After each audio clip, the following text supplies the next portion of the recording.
Right, this video is an introduction to my latest project. Those of you looking for Altair content, don't worry, there will be more Altair content down the line. Still plenty more videos for that one. This unit is a Intel development system, and its full name is an Intel MDS-800. It would have been mainly used for development of code for the 8080 processor, although there was some support for other in-circuit emulators and sort of cross compilers and things. If you've sort of read up much on CPM, you'll know that the MDS-800 is the sort of default system you get with the CPM disks if you try and build your CPM from scratch. So CPM, at least in part, was developed on this very machine.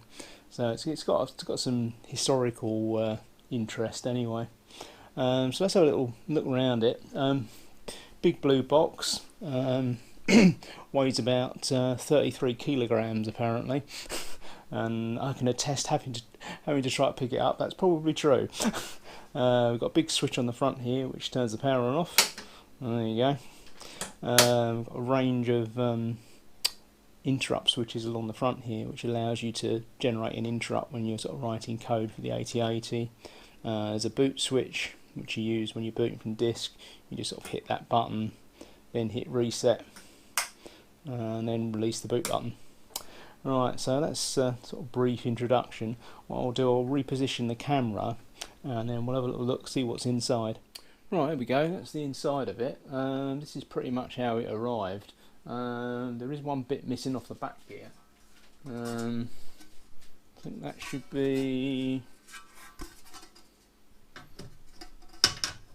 in there, something like that. Anyway, it won't fit at the moment, but we'll go into that reason in a minute. I'm going to sort of go down there, but anyway, that's that one. I'll get that out of the way. Right, so what have we got in here then?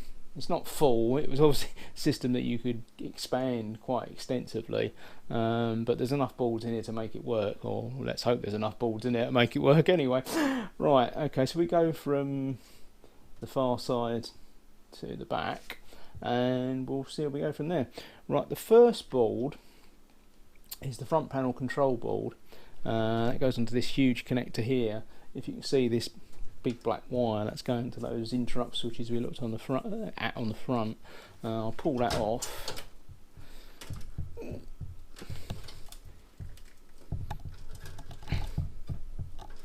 I'll try and pull it off anyway. Here we go. Blimey, that's tight, isn't it? Right, pop that one out. Right, there we go. Right, that's the front panel control board. Good look at it there. See, we've got the connector at the bottom. This is called the Intel multibus, and this is the main connector here.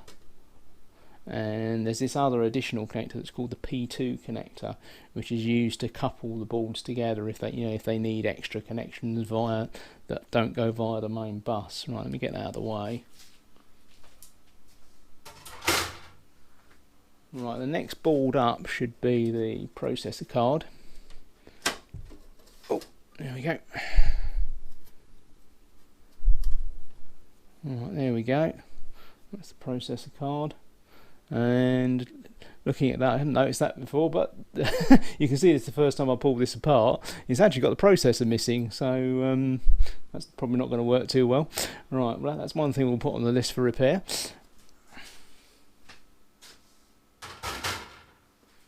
Right, the next couple of boards are, well, actually all three of these extra boards are RAM cards. So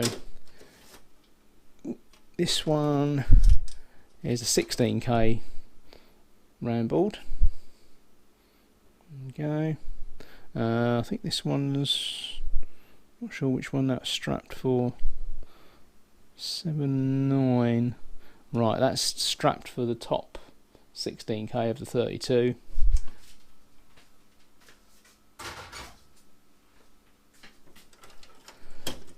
Right, this is the same card again, but it's this little let's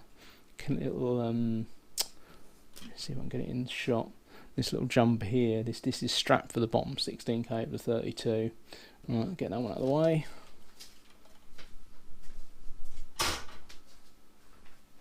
Right, this board here, this is a 64K board. It's empty at the moment, so we'll need to find the ICs for that one.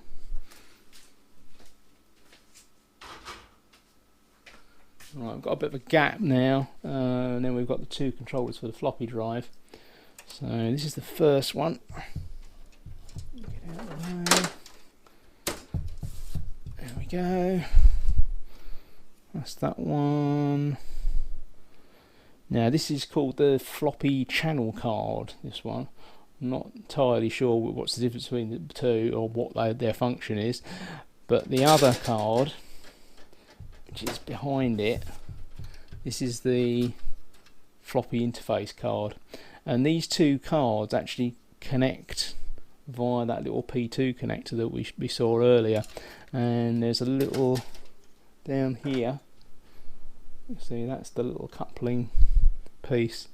There's a slight snag with this. This has come out of a Series 2 machine, and it's actually too wide to fit this one, so that's going to have to be redone. There's another problem as well, is that we're going to need to take some material off this as well, because that doesn't plug in all the way. If I try and plug that in, no, I'm not sure you can actually see, but it doesn't quite go all the way down, so that's a bit of a snag with that one. The connector on the top here goes to this massive cable here, and that goes to two 37-way connectors on the back. Each one of these goes to two 8-inch floppies, so that's what those ones are. Get those out of the way.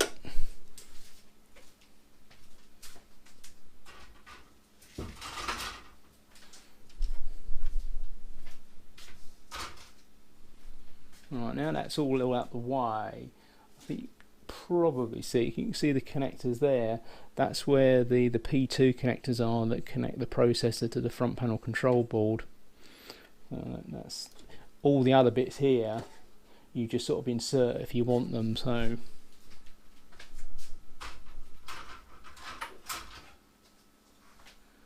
if we had a little module like that, and that could drop in anywhere along that bus and give you the extra P2 connector. Right, so last board, this is the monitor board. Hopefully, looks like this one's going to be as difficult to get off as the last one. God grief.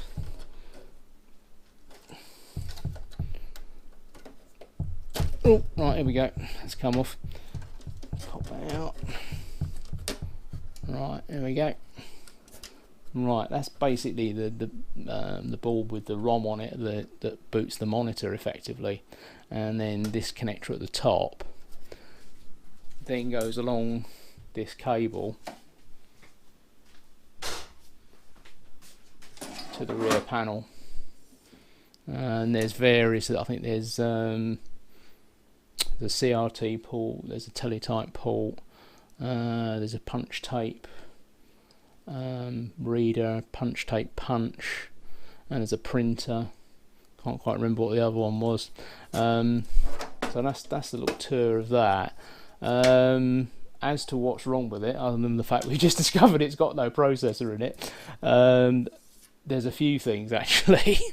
This is quite entertaining. This little IC that's hanging from all these wires, which isn't very nice, and that goes to this little blue connector here.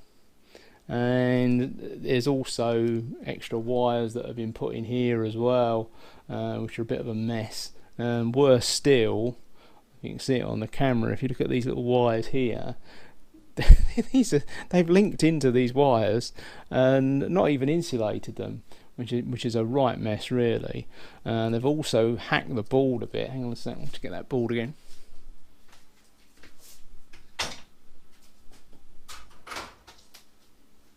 Right, there we go. So you can see they've put put a load of wires in at the bottom here, which shouldn't be here, and there's a little fuse there as well. So I think that's all going to have to come out. And it's clearly not standard. Right, let's get that out of the way. Other than that, apparently the plus 12 volt don't work. That's hiding in there. You can't quite see that because it's too far over, but there's a plus or minus 12 and minus 10 volt coming from that bit, and the previous owners put this little switch mode power supply in there and a bit of polystyrene to give it the plus 12 volt again. That's why that metal panel doesn't fit at the back there. This huge unit at the back here, that's the 5 volt power supply. That's working apparently. So that's the basic intro. What we'll do in the next video, we'll have a look at getting these power supplies out so we can check them all over. Right, that'll do it for this one. I'll see you next time.